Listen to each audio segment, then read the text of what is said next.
do that. Just to give you guys a heads up, those of you that are paying attention or rewatching this at a later time, I'm going to make this available on the Pressure Project feed for our iTunes, and I'm probably going to download this also to the YouTube channel. So if you haven't gone to thepressureproject.com and put your email in for the notifications and updates, there are opt-in forms that you could find there. If you haven't done that already, please do so. Okay, I see a couple of guys getting on now. So what I usually do, and if you guys have watched these before, you've seen me do this. All right, I want you guys to make sure or let me know that you could see me and hear me. So do me a favor, just give me a heads up if you could see me and hear me.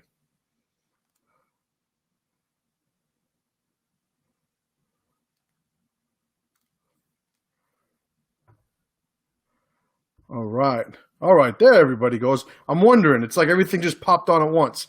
What's up, guys? We got oh man, we got a bunch of people here. Awesome. Matthew, what's up? What's up, Big Ryan? Alan's in the house. All right. Latham, my man. Latham, I think you just sent if I'm not mistaken, a message to me via email. I'm going to be getting back to you on that probably tomorrow. All right. Big Walt, what's up, brother? What's up, Nick? Nick says I ship faster than Teespring. Yeah, should always buy my shirt instead of the ones I sell on Teespring. Buy it from me. All right, Big Jeff Miller in the house. What's up, Jeff? What's up, Logan, Gary, Big James, David, Marlo. All right. Rob Julian. Just sent you a message, Rob. I hope you got that. Aaron, what's going on, brother? What's up, Sean? All right, so we got a good crowd. It's a Saturday night. We have, I don't know, almost 60 people watching right now, and I kind of thought it'd be me and just a couple of you guys, being that it's Friday or Saturday night, rather. I know there's shit going on. People at concerts, people taking their ladies out. We have, I think, a UFC's going on right now, but I still have a presentation for you guys that I planned, and I want to sort of send that downrange to you all, and we'll do a Q&A after that. Okay, so we're going to get into this top 5 list, right? So I decided to do top 5 ways to lose a fight, right? Because these are things that I see all the time that are just fucking baffling to me. And I'm somebody, if you guys aren't familiar with me, and there's a bunch of guys that are watching right now that either used to train with me, train with me right now still. I saw a couple of pro fighters on there that know me, that are friends of mine. I've been preaching the same shit since the beginning. For as long as I've known, certainly for as long as I've been, in the Jiu-Jitsu MMA world. There are ways to win fights and there are ways to lose fights. And people seem to think opinions and feelings have real input as to the reality of what works and what doesn't, right? And, it's sort of on us to sort of adjust our perspective to become congruent with reality, right? So with these 5, I'm going to, and I got some fancy visuals here. And if you guys are just listening to this at a later date, maybe on the podcast, all I'm doing is really putting up graphics of these questions or these points rather. So you're not missing anything. All right, so let's start off with number 5. The number 5 way that you will lose a fight. You will see your opponent as a friend. Okay, so now let's make this distinction. There are times where, and I'll use an MMA reference, and I'm not limiting this whole thing to just MMA fights, mind you. I'm talking about 2 guys in a parking lot ready to get it in. I'm not talking about guys that are looking for, their hand to be raised by a judge in a couple of minutes. But seeing your opponent as a friend, one of the things we do in our MMA program, our MMA team here, and you'll see my guys do this all the time, and a lot of times people think that we're being assholes, like we're some Cobra Kai, guys running around backstage, and it's really not. It's just a matter of priority. I can't say I don't allow, because my guys are going to do what they want, But I very, very much promote not shaking hands with opponents before fights. I don't like the camaraderie of it. I don't like the sort of tribal ritual of it. In a more Oriental martial arts type of setting, there is the bow, right? And I like the bow better than the handshake because the bow is pretty much those nations, that section of the world's culture's way of honoring somebody or greeting somebody. But they're basically a pretty cold people in general, and that ritual reflects that. We don't do the give a pound, good job. The bell starts to start fighting, and guys come out and bump gloves. What the fuck is the point of that? So the reason we don't do any of those things is I always want my fighters to make the distinction between somebody who is our friend, who are being friendly with, and somebody who is an adversary, right? That we have a different agenda when dealing with. So you want to lose a fight, see your opponent as a friend. You'll start empathizing with him. You start saying that, I don't really want to, I don't want to connect. I see Guru Matt Campbell there, one of my good friends and mentors with a lot of the training that I do. He says the bow, usually happens outside of reactionary gap.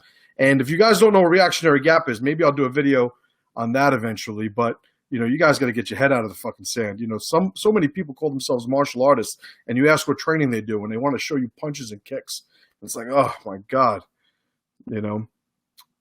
But seeing your opponent as a friend, it's something that we're never going to promote here in my school, and none of my students are ever going to make that mistake. Now, there have been plenty of guys who have sort of gone on their own, and had those moments where they wanted to be buddy-buddy with somebody they were about to fight. And a lot of them have paid the consequences for that. One of the things you'll always see, and you can watch MMA fights when this happens. Jiu-jitsu matches, by the way, like I think somebody mentioned a jiu-jitsu match. I don't care, about, jiu-jitsu matches. That's fucking whatever. But as soon as you start looking to hit somebody, hurt somebody, do things with bad intentions, things become different.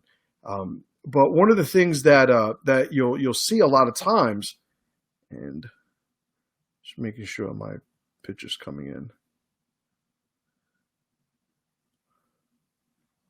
All right, one of the things you'll see in MMA all the time is a guy will lose, right? He'll get his ass kicked.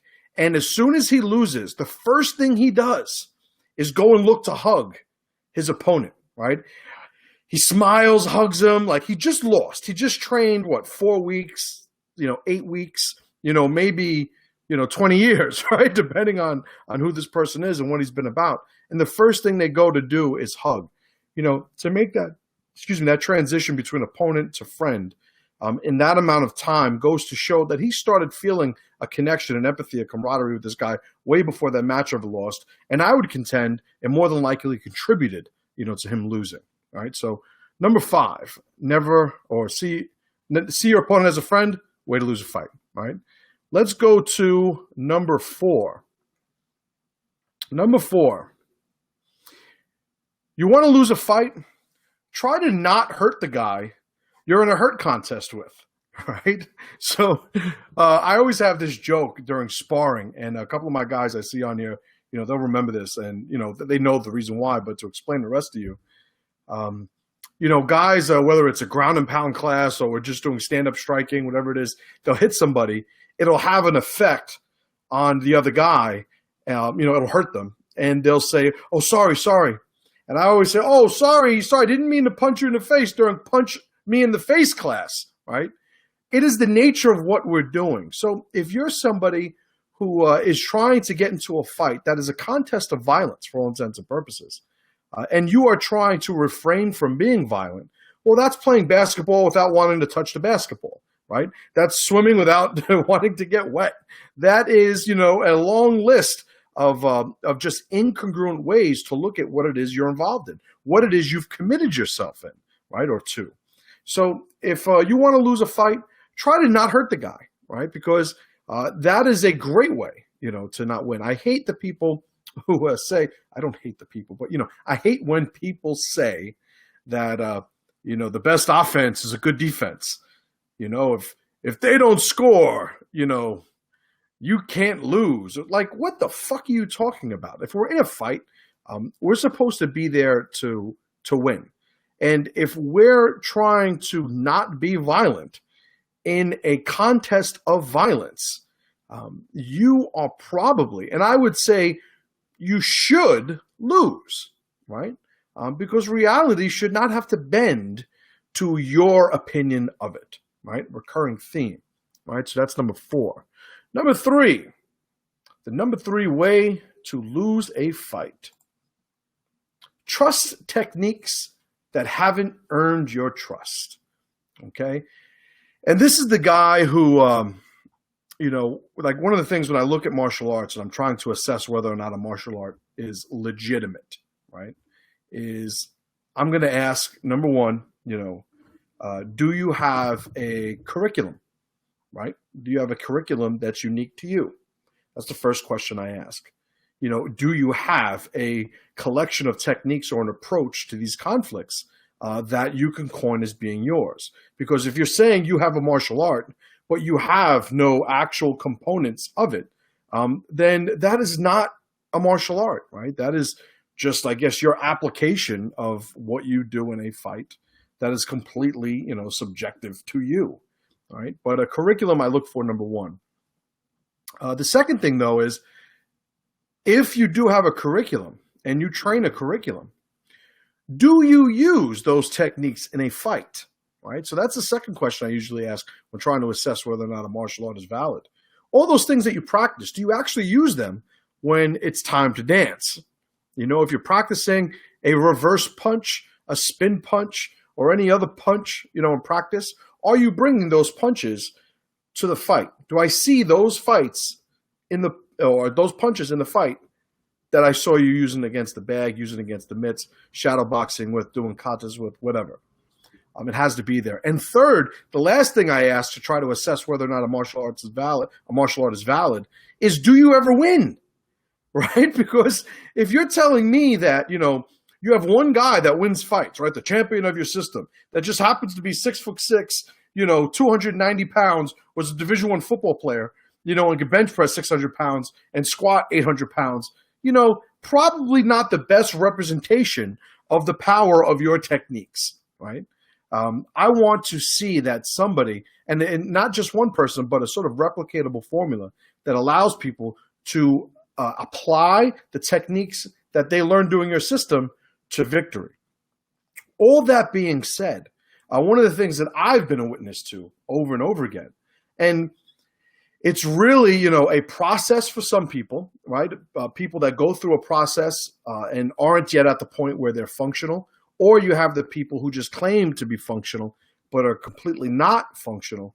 What you'll see is they'll practice A, B, and C, but then when they fight, they'll do A, B, C, 1, 2, 3, X, Y, Z, all these other things that sort of made sense to them at the time, but wasn't based on anything that they've established any degree of trust with before, right? I have this one student, and I won't shout him out here, but hopefully he's watching. And those of you that are watching, if he's not watching, make sure he sees this or hears about it. This kid is an incredible wrestler. Great footwork, great balance, agile as a monkey, just an incredible athlete.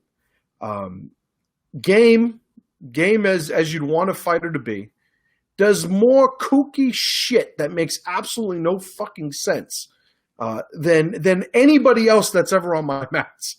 Now, this kid, and he still trains with me, could be an incredible fighter if he focused on building mastery, adding depth of understanding of valid established techniques. But every once in a while, he thinks he's on a fucking piece of cardboard on a street corner in the Bronx in the 80s. He's freestyling, he's popping and locking, he's doing all this shit, and it looks fucking kooky, and it never fucking works. And he doesn't even do it repetitively enough to find a way to functionally apply it. So, obviously, you want to lose a fight. Number 3, it's a pretty big one. Trust techniques that haven't earned your trust. I'm going to do this. I've never established that it worked before. I've never sort of built a way to apply it, repetitively and with consistency. But fuck it, you know what? You only live once, YOLO, right? You throw the forward flip, axe kick into somebody's head, right? All right, number 2. You get distracted by something other than victory, right? Other than victory. I've had fights where, a guy who was saying, it came up in us bantering back and forth, like I found out he was very sensitive about, anybody saying anything about his mother. All I did was talk about his mother from that point on. What is he doing? He's getting enraged. He's getting nuts. He's getting tired, right? He's getting unfocused. He's getting more and more distracted by something other than what he and I are about to do. Now, as soon as, if I'm in any sort of a fight, I see something is going to get you to focus on anything other than the techniques that you showed up with to try and kick my ass with, I'm going to keep driving that home. That button's going to keep getting pressed over and over and over again. Right? So when you get distracted by something other than victory, it means that you are trying to win something that has nothing to do with the fight, and you see this with guys who are worried about how they look in a fight. Is my outfit matching? The guys that, we fight a lot in New York here. And, oh, man, these guys with these fucking eyebrows, holy shit, they look like they were made like one of those like Zen gardens, those bonsai trees. Mr. Miyagi, it's like they look like they had somebody on there for fucking 18 hours fixing those things. They're perfect. It's really impressive what these guys can do with their eyebrows. But, it tells me that they are focused on the wrong shit. Anybody that is more worried about how they look to other people, more worried about, issues or, sensitivities, insecurities that have nothing to do with that engagement, you're supposed to lose, right? So if you want to lose a fight, number 2, get distracted by something other than victory, right? And now our number one way to lose a fight. You guys ready? Bam! Use the rubber guard or other LARPing strategies. Okay, so now, obviously I like busting my friends that like using the rubber guard's balls. It's what I do, right? Not the rubber guard, but I bust their balls. The whole thing is the rubber guard was created way before Eddie Bravo, but it wasn't coined the rubber guard. It wasn't sort of created or sort of structured into a system like Eddie Bravo does. He gets complete credit for that. The problem with the rubber guard, I mean, you could look at old school, videos, Nino Shembri, even, you look at all of the old Kosen judo tapes. There's guys grabbing their feet. There's guys doing things that, 10th Planet students thought, belonged to them alone.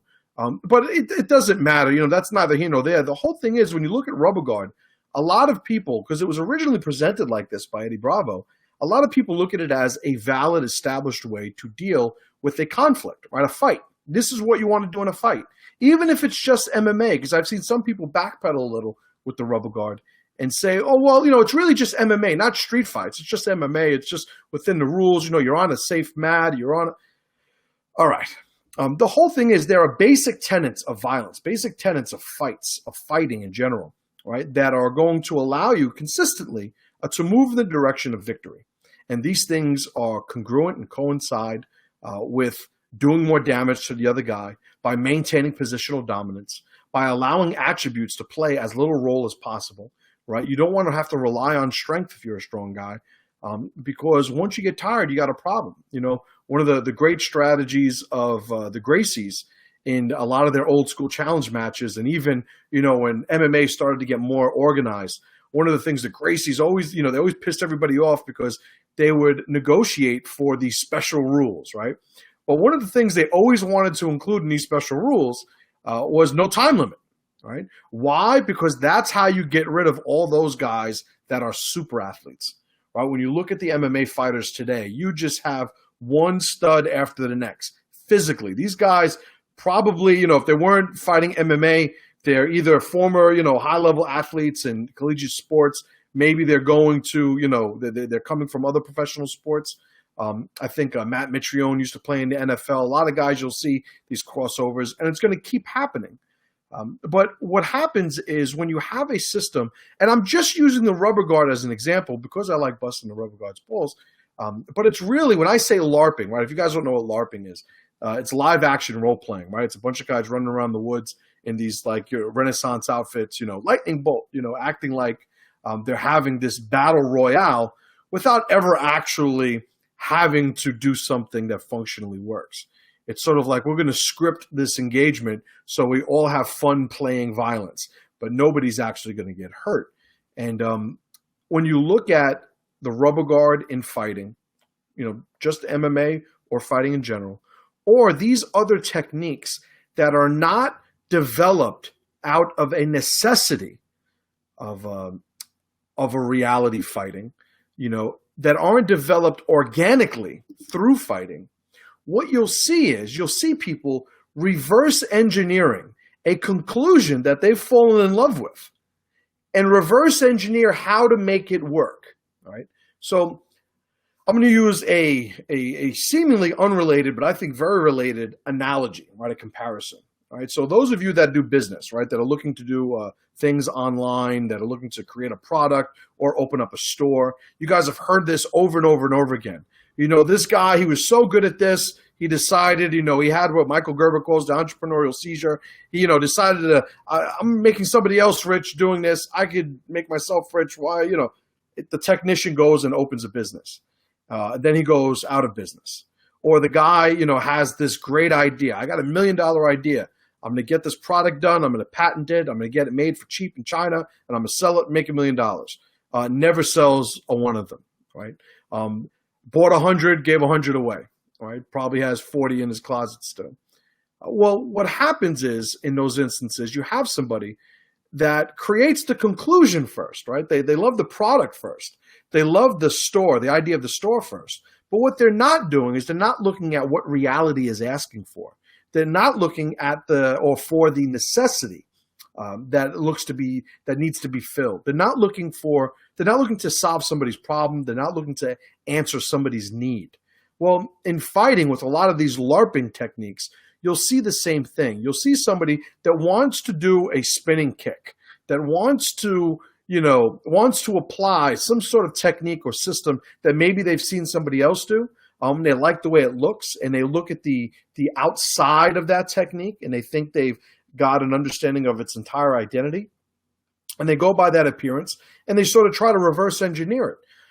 Well, sometimes this is a very, very successful strategy in that, I know in the jiu-jitsu community, right? I used to be a very avid competitor. And when I would compete or when I was active, you would always see the best guys in the world, right? So my favorite gi jiu-jitsu player of all time is Margarita, right? Fernando Ponches, I think was his last name. And Margarita was somebody who I would watch tapes of over and over and over again, right? And the thing about watching tapes over and over again, you try and look to see what he does. You try to look to see what he does, what happens as a result of him doing that, and then you try to replicate that. And there are things that I've installed in my game through simply watching Margarita's tapes. Well, the whole thing is, I have to still, no matter what my interpretation of how this thing works, this technique works, I still have to sort of temper it, right, on the fire of training, right? I have to expose it to reality and allow it to sort of find truth while sort of blending it and allowing it to mix with what's real, right? Well, a lot of people, and you see this in a lot of the, traditional martial arts schools gone bad. They have the guys who are doing these katas, and, I spoke about this in my last promotion ceremony. I spoke about, guy comes in. I'm going to tell the story really quick.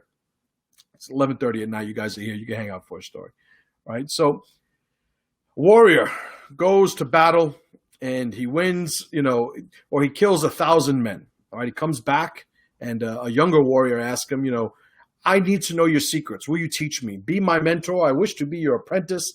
Tell me your secrets. I too want to slay 1,000 men. He goes, well, I don't know. I get out there. If they don't see me, I hit them like this. If they do see me, I make a move, and then I hit them like this. And the young warrior says, those two things are so simple. Like, why, how did 1,000 men, fall to that? There has to be something else. There has to be something more. And he goes, nah. If they didn't see me, I hit them like this. If they did see me, I, made a move. I hit them like this. Well, the young apprentice takes him as his word, says, all right, I guess so. And he goes and trains this, and he trains this at a level that continues, to grow, and he becomes very, very adept. And he's known for the master of these two techniques that were taught to him by the original master. So then another young apprentice comes to that guy one day, and he goes, you trained with the original master. You know all his secrets. He showed you all his secrets. I want to learn from you. How can I be as powerful as that master that once slayed 1,000 men in a battlefield? He goes, well, this is what you're going to do. You're going to do this. You're going to do this. And every once in a while, you're going to do this. And that third move is where martial arts systems fuck up. Because without being tempered by reality, they are given the freedom to be creative and aren't constrained by what functionally works.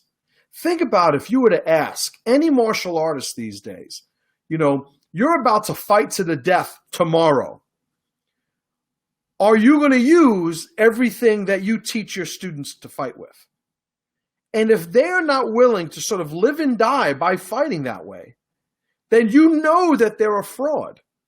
But even worse than that, there are people who would absolutely fight with the techniques that they know, but they would die 100% of the time because they don't even realize it doesn't fucking work, right? So one of the things that I always argue for when it comes to martial arts training, a lot of different things really, but especially martial arts training, is maintaining a feedback loop of reality. When you are training, at what level are you truly testing these techniques in reality? In a lot of weapon systems, right? I train in Sayak Kali, and we don't go out, stabbing people, with the things that we practice. I mean, that's obviously not a winnable formula, right? Kind of illegal. But we have the benefit of probably two sources of information that allow us to tap into that reality. Number one is we do have the vetted sort of perspective of the family system of these techniques being passed down. The things that have worked have been passed down, right? It's very akin to the story I just told, the hypothetical story I just told about the old warrior that, slayed 1,000 men on the battlefield. Well, maintaining those things that are vetted and proven in reality, is a component of a system that has not only maintained its integrity over these generations, but that also prides itself on the simplicity of its movements. That's one source. Another source is, we have access to, law enforcement. We have access to different men in the military. We have access to people who have, either they have careers that are very much, connected to the world of violence, or just through happenstance, they've fallen into situations where these things have become, a necessity as far as, application. But there is an access or a relationship with that feedback loop of reality that you cannot undervalue, right? So, and I, like I said before, I talk about the rubber guard, and I bust the rubber guard's balls all the time. But to talk about it for a second, this was supposed to be the system that was going to revolutionize, MMA fighting, right? And what was that based on? Was this a system that was discovered, right? Because sometimes, like in different sports, and you certainly see this in MMA, there's a sort of evolution that almost looks, like a cycle, right? In the beginning, the traditional martial artists, everybody wanted to put their hand through somebody's face, and the grapplers, the jiu-jitsu guys, the judo guys, the sambo guys, the wrestlers even, they were taking everybody down. But now what you have is you have the guy, you have two guys who used to wrestle in fucking college, right? Or Olympics, right? You have stud wrestlers. Josh Koscheck comes to mind, these guys that are incredible grapplers, and all they want to do is punch somebody in the face on the feet, right? So there's this cycle, right? And it's just the evolution of the way the game is played. But when we're looking at techniques that evolve and come out of the reality or the organic evolution of combat, it's one thing. When we say, I think this is a good idea, and then teach a whole bunch of people and tell them, listen, this is going to work. Well, now you're taking a gamble. You're taking a gamble that you were clever enough, you were smart enough, tapped in enough to sort of figure out and foresee reality, right? So there's the top 5. I'm going to go over them again really quickly. You want to lose a fight? Number 5, see your opponent as a friend. Number 4, try to not hurt the other guy you're in a hurt contest with. Number 3, trust techniques that haven't earned your trust. Number 2, get distracted by something other than victory in that fight. And number 1, use the rubber guard or other LARPing strategies. All right, I hope I broke that down enough. So now, what do you guys want to talk about? You guys have been going in here on these comments. All right, I just want to bring up this one comment before. Guru Matt Campbell said, the bow happens outside of reactionary gap, usually unlike the handshake. So reactionary gap, and I probably should make a video on this. Maybe I'll have Guru Matt on, hopefully I'll see him soon. Maybe we'll make a quick video, put it up. But it's a topic, a concept that was introduced to me by Tom Kyer. You guys know who Tom Kyer is by now. And it speaks to, that distance that provides you enough time to react effectively, right, to any sort of, stimulation, I guess, right, to make it as general as possible. And earlier I was talking about how my guys don't shake hands or touch gloves at the beginning of a round because that reactionary gap has already been passed, right? It's the wrong mindset. It is not in sync with the things that can allow us to be victorious. So those things got to fucking wait, Listen, I'll buy anybody, a drink after the fight. But before the fight, you're going to drink your fucking blood if I have my way. All right. What else is going on?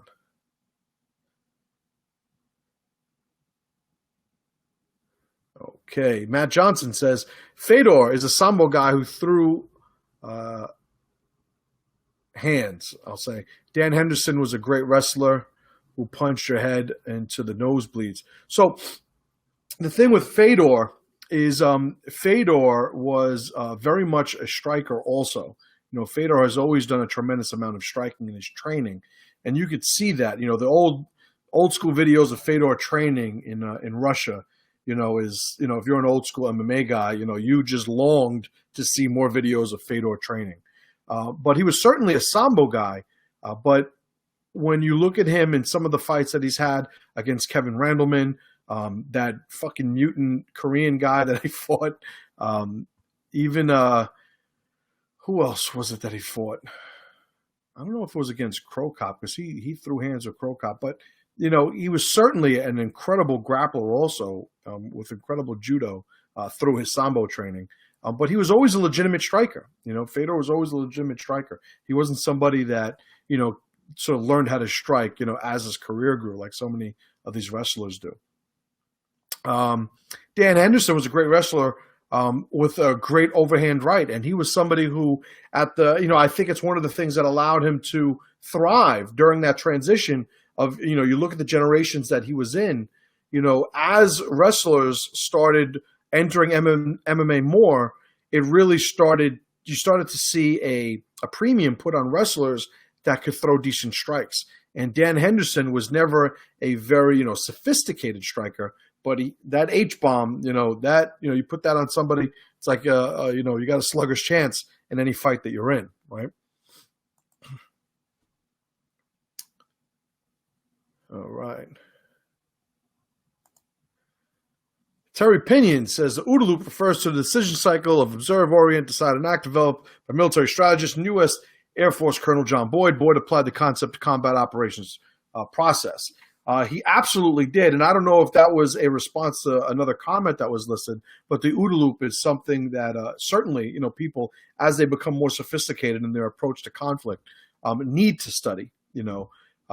If you look at, I think it's episode 200 of the Pressure Project, the members only second hour, Tuan Tom and I went into great detail into the oodaloop, and Tom Kyer's an expert on the oodaloop, and I was first introduced to this, a few years back, and it's something that is an integral part into how I teach conflict and violence to other people. And when talking about the reactionary gap, understanding the oodaloop process is a great means by which we determine what that functional reactionary gap is, right? So thank you for that, Terry. All right. What else we got here? Sasha Alexander Gunther asked, do you have any experience with Wing Chun? No, I do not.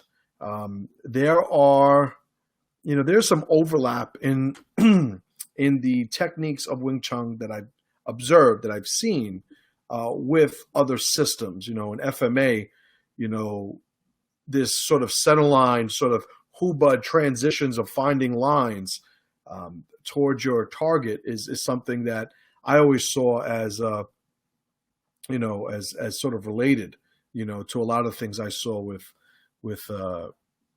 Wing Chun, but I myself have never actually trained Wing Chun. He said, LOL, how you pronounce my name. That is as good as it's going to get tonight, unfortunately. Robert says, shut your hole, Wing Chun. That's from a movie. I don't know what it is. I know it's from a movie. If Pat was here, he'd tell me. All right, what other questions you guys have? All right, Latham says, the 10-minute Kron Gracie arounds, striking, stops, feeling good, pull guard. Yeah, well, you know what? You look at Kron Gracie.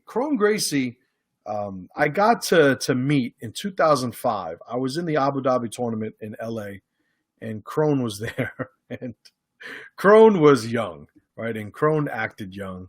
And Kron was somebody who I never thought, just on the exposure I had of him there, I never thought would amount to anything, because he had a lot of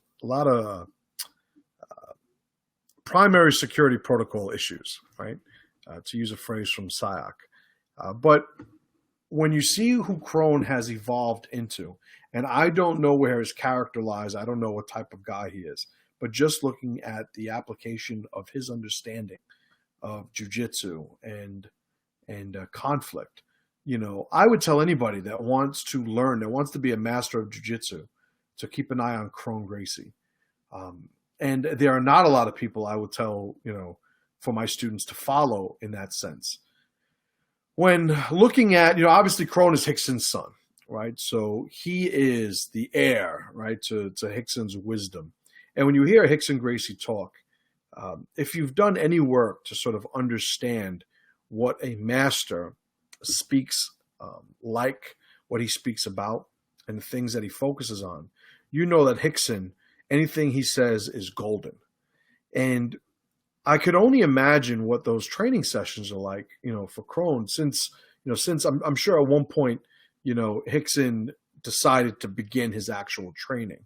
Even my kids, they do arm bars, they're working on punches, but so much mindset stuff is what what I'm installing at the ages they are right now. At some point, my sons will begin their official training, and it's gonna take on, a sort of different entity. And when it does, finding that truth is what his goal is going to be, and it's going to be my goal to show him that. But when you see Kron Gracie just do jiu-jitsu in jiu-jitsu tournaments as a beginning step, you see him, for some reason, not have to follow all of these new, sophisticated strategies, techniques, guards, and submissions, and he just does the same basic shit his father did. and he beats just about everybody doing it, right? I remember, I think it was his first world championships as a black belt. He got choked out in I think it was 3-4 minutes by this dude from Alianza, Sergio Morai. And Sergio Morai was an incredible grappler, but you saw Crone was still working out, I think, his mental approach to what this was. And it was something that I think he really, really needed early on. And you saw his game evolve past that.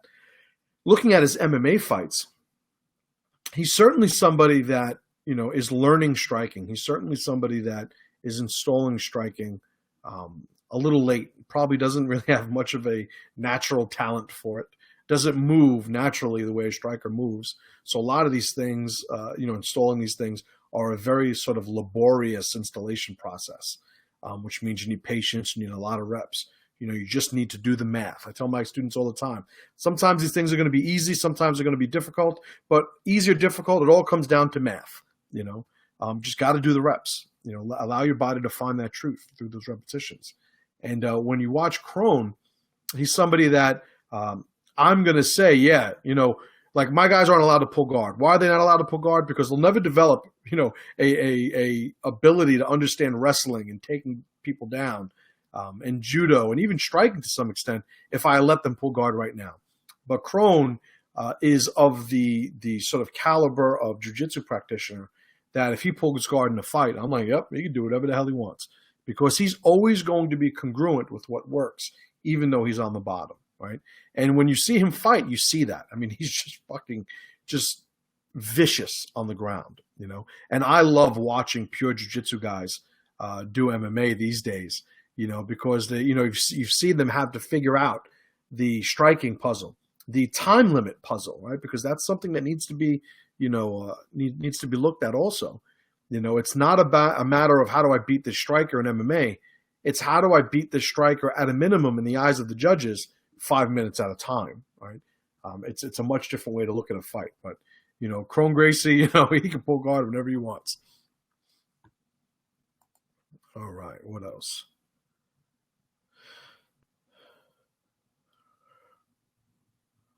This is from earlier. Latham says, what about crazy knife disarms and stuff? You could almost never test that stuff. Well, that's the thing. I mean, anybody oh, man, I have so many stories that sometimes I got to filter and ask if I could tell them here. Well, all right, here's one. I was once training with a guy, right? And I'm not mentioning any names at all, so just take the story for what it is. A very entertaining story. Well, this individual was training in some long blade stuff, right? Some machete, type thing. And we were going over some techniques for, that guy has a machete, you have a machete. And he said, nope. Now, this was a serious guy who had a job that at some point was going to have him probably use a machete. And he didn't want to, and he was training, and his training was in preparation for his job. And when it got to the part of the curriculum where it was, that guy has a long blade, you have a long blade, he was like, nope, I don't want to waste time with that. I'd rather do the reps of the stuff we were working on before. When I asked him, well, why don't you want to learn this stuff? He goes, because I'm never going to fight a guy that has a machete with a machete. It's just not going to happen. So I was like, what do you mean? That might be the case. And he goes, I would have fucked up so many times in a row, in succession, made so many bad decisions, allowed so many bad things to happen in a row for me to be in front of somebody. He has a machete and I have a machete, and we're about to fight. He goes, so the amount of things that would have to go wrong for me to be in that situation tell me that I should not be wasting repetitions and investment of training time preparing for that situation. So I was, all right, makes sense. I actually learned something. I said, okay, I guess, and this is somebody whose life might have depended on this training.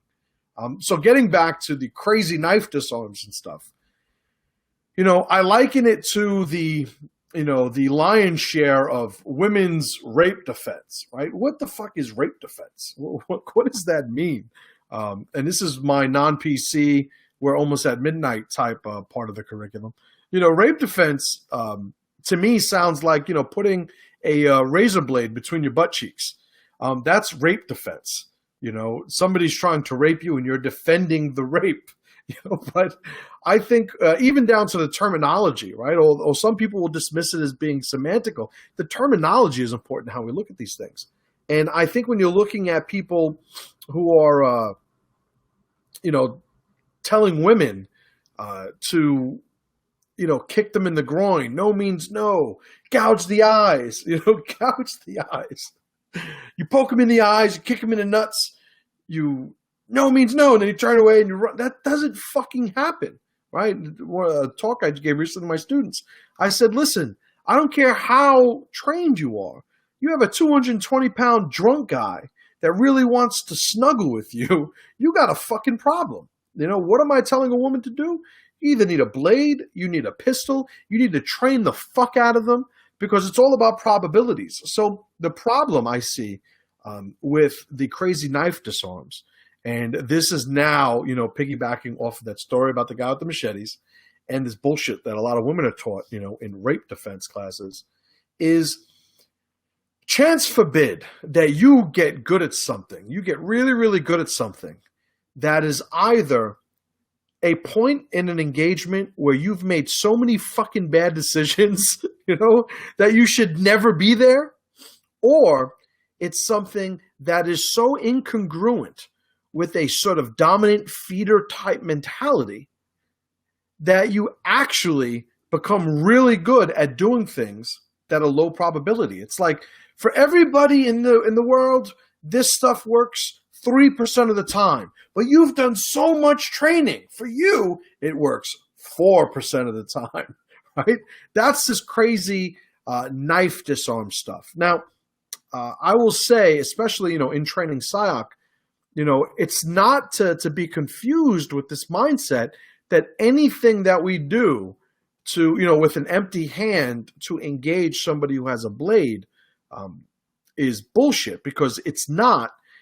But we have to, again, piggybacking off what I said earlier, we have to maintain that feedback loop of reality. Is what we're doing logically sound? Are there ways that we can drill this to a point where if we do wind up in that situation, we could maintain our feeder's mindset, right? And maintain our commitment to winning this conflict, right? That's something that's entirely different than getting good at a move that sort of needs that entire, perspective to be put around, right? Guru Matt, right, one of my SIOC instructors, just said it. Although I can't find where his comment is. Here he goes. He says, we are the ones with the blades, right? And if you've been training SIOC for any, length of time, and I've said this, over and over and over again, the mindset involved in SIOC training, to me, has been infinitely more valuable than the literal specific, blade techniques, right? So let me see if I have a blade here, right? So this right here, headhunter blades, right? This is the dirty, right? So before I actually got my hands on a SIOC blade, and you can call this a SIOC blade. It's made by Tuan Harley Elmore down in Wichita Falls, Texas, Headhunter Blades. Before I started worrying about blades, I felt like I wasn't even, because being around SIOC guys, especially at those beginning stages, I felt I wasn't even, I shouldn't even be allowed to touch a fucking blade.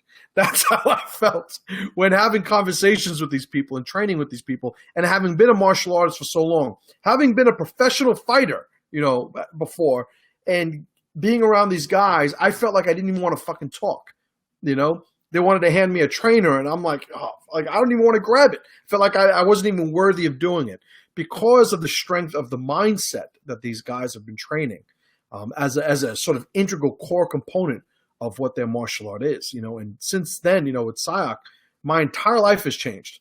And it hasn't changed because I learned how to stab people better, or I learned, how to disarm people, with a blade. It changed because it used the blade technology to sort of teach me about reality, to teach me about, mindset, to teach me how to become more congruent with what I claim my goals are, right?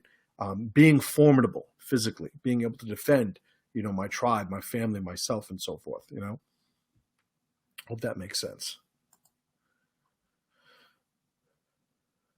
Right, so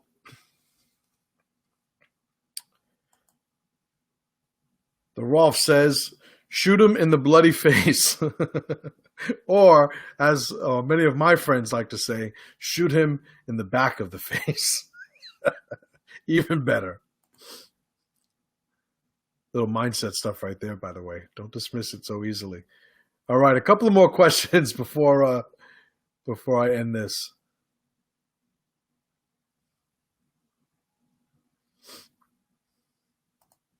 KD Matthews.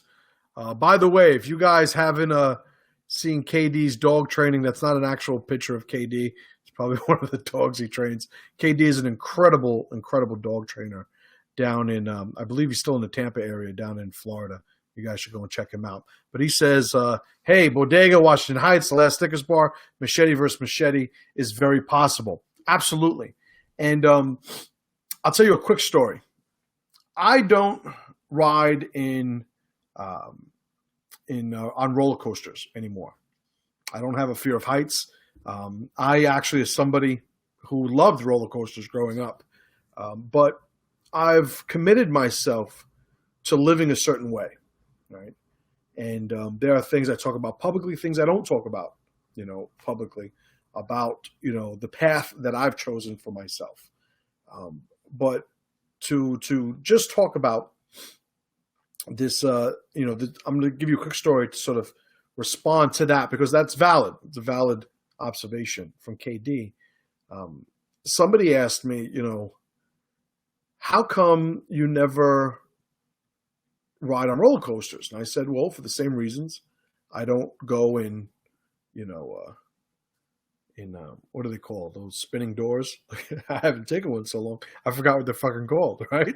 You know what I'm talking about? Those fucking brain fart midnight, those rotating doors. I don't go on roller coasters for the same reason. I don't walk through, those revolving doors. For the same reason, you won't see me sitting in the back of a bus. For the same reason, you won't see me doing a whole slew of other things. They ask, well, why is that? Those things almost have nothing to do with each other. I say, because that's how it happens. And he said, what do you mean? I say, and my response is, well, that's how they get you. And, a lot of people are like, well, what the fuck are you talking about? What do you think, somebody's out to kill you? And I'm like, well, it doesn't matter, because they won't be able to. And I've had this conversation so many times, which is why I'm laughing, because some people, they give me the De Niro. They're like, what the fuck are you talking about? And my response is always, I make certain decisions every day in my life that certainly curtail some of my comfort, that certainly diminish a lot of the ways that I could potentially, have fun, be entertained. But this is the path I chose. So addressing now KD, KD's reference to, the instances where, we've seen two guys with machetes fighting each other. They didn't do all of that thinking before they found themselves in that situation, right? We see it sometimes illustrated in movies where a guy will be set up, great scene, and I'll end this question on that. Goodfellas, right? When Joe Pesci's character walks in, he thinks he's going to be a made guy, and he walks into the room and he sees the plastic on the floor, and he goes, "Oh shit!" and he gets shot in the back of the head. Well, if he was doing his thinking, he never would have been in that room. Right? We use the phrase, Tuan Tom is the one that told it to me, there are no victims, only volunteers. And people will, that's not true. Like, it's not her fault. She was raped. Well, if you say it's not her fault, then you say that there were no decisions she could have made differently leading to that end result. So not wanting to go down that rabbit hole right now, but suffice it to say, if you are in a situation that you do not like, chances are you have made numerous decisions with no awareness of the potential of this bad situation prior to finding yourself there, right? Something to think about. All right, one more question. One more. I won't make this one the last one, but quick. Walt Diaz, any dog trainer in the Bronx? Not that I know of, unfortunately. My dog I got from Florida. KD's in Florida. You could probably ask KD if he knows anybody. KD's good friends with Josh Stern, who obviously trains at the Jungle Gym. You could ask him if he knows anybody up here and check it out. All right, Terry says, if you don't hang out in bars, you won't find yourself in bar fights. Absolutely right. And that's the decisions we make. Sometimes, people say, oh, well, you can't have fun. You can't do this. And I'm not saying to do that. What I'm saying is just acknowledge that, you've made a decision and maintain an accountability, and an integrity really in who you are and what your character is, that you're the one who has led you there. Right. So I'm not saying, listen, do whatever the fuck you want. Go and smoke some fucking crack later for all I give a fuck. I don't care. But don't tell me when your life falls apart that the crack had nothing to do with it. That's what I'm going to tell you. You're full of shit. All right. So I'm going to get going, man. You guys are fucking awesome. Why are you guys on Facebook? It's Saturday night. Because you guys want some power. That's why. But I appreciate it, guys. ThePressureProject.com, right? That's my website. That's what I want you guys paying attention to. You should be there. I'm going to write this right now. The Pressure Project members. Hopefully I don't misspell this because I'm typing this very quickly. .com. I think that's there. Did I do it? I think I did it. Whatever the case. So thepressureproject.com is my website, my membership site. You guys have to check it out. Those of you that are members that haven't been on a couple of days, I sent out a survey a few days ago. So many of you guys, almost had 100 of you answered me back. And was it 100? I think it might have been 60, 65, something like that. I'm fucking exaggerating. It was over 50, though. About 65, I think we're at. Responded to me. Hopefully some more people do because it went out to a couple hundred people. But we've already made changes. We've made changes to the login process. I'm doing a whole shitload of writing behind the scenes.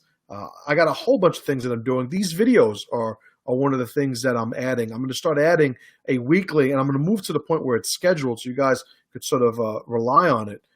These themed live streams that I could use also as podcast episodes. Aside from that, if you go to thepressureproject.com, moving forward, every single one of our episodes is going to be time-stamped. One of the biggest complaints that we got about the radio shows on Wednesday that Pat and I do, MC, they're 3 hours long. I don't know what the fuck you're talking about. If I want to watch it, I basically got to commit to hanging out with you for 3 hours, which I think your life will be better for.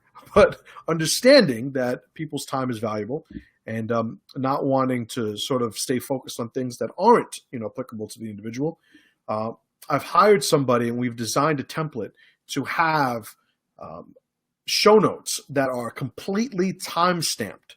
So in a 3-hour show, you can go to the show notes page on thepressureproject.com and you will see timestamps for every single thing we talk about.